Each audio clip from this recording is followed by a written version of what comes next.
राम राम सारे भाईजान, एक और नई वीडियो में आप सभी लोगों का स्वागत है। कैसे आए हो सब लोग? बढ़िया होगे। हमारे ब्लॉग की शुरुआत होती है सीधे हमारे घर से। इधर हम जा रहे थे लाइट्स मारने के लिए क्योंकि हमारे घर की हो गई थी लाइट खराब। इधर हम पहुंच जाते हैं ट्रांसफार्मर के पास। इधर आके देखो तो ये लाइनमैन भी आ चुके थे।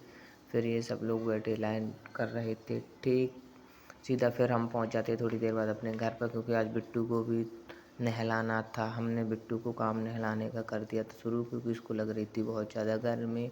फिर थोड़ी देर बाद हमने भी नहा लिया। नहाने के बाद सीधे आ जाता है ट्रैक्टर क्योंकि आज हमें निकलवाने थे अपने गेहूँ।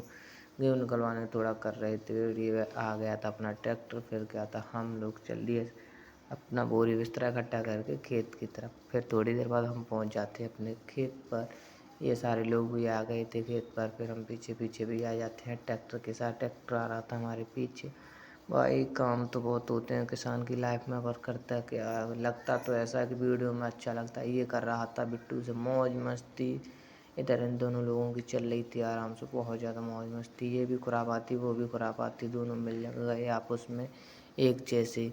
फिर ट्रैक्टर हमारे पीछे पीछे आ रहा था। हम भी आ गए थे ट्रैक्टर को साथ में ही ले गए। पापा मेरे पे चिल्लाने लगे, बोले ट्रैक्टर कहाँ है? मैंने बोल दिया आ तो गया। इधर ट्रैक्टर आ गया था साथ में। फिर थोड़ी देर बाद हमने ट्रैक्टर को कर दिया था चालू। इधर ट्रैक्टर चालू हो गया, कनक निकलने गेहूँ निकलने लगी थी।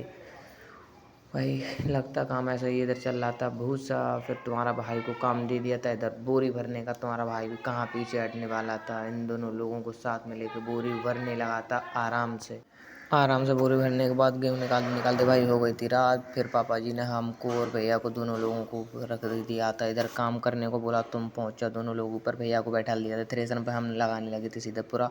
फिर आ गए थे हम थोड़ी देर बाद नीचे। नीचे आने के बाद थोड़ा हमारा फिर वही काम था, वही गेहूँ भरने का। हम और प्रशांत भैया दोनों लोग भरने लगे थे गेहूँ। फिर इधर आ गए थे पंकु जैसे, इन्होंने अपना मोर्चा संभाल लिया था। फिर हम दोनों लोग आराम से करने लगे थे गेहूँ की भराई। उधर शिवम भी भर रहा था। इधर हम दोनों लोग इधर पीछे भर रही थी लाइट। हमने सोचा ठेली में डाल देंगे, फिर पापा जी ने मना कर दिए। इधर हो गई रात। फिर सीधा हम ठेली में गेहूँ डालने के बाद सीधा हम चले जाते हैं अपने घर की तरफ। घर आते आते भाई रास्ते में लिया भैया का मोबाइल, थोड़ा सुने गाने। गाने सुनने के बाद सीधा हम आ गए इधर।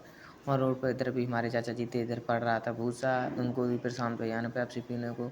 तो कुछ स्टाइल में भैया किसान की ज़िंदगी आसान ना होती है जैसी लगती है। देख लो रात में भी काम करना पड़ता है, ऑन ड्यूटी भी है। फिर सीधा आ जाते हम घर पर। घर पर आ गए थे हमारा ट्रैक्टर। ट्रैक्टर आने के बाद सीधे ये लोग कर रहे थे क्योंकि तैयारी। राधे राधे भैया, एक प्यारा सा कमेंट छोड़ जाना अपनी छोटी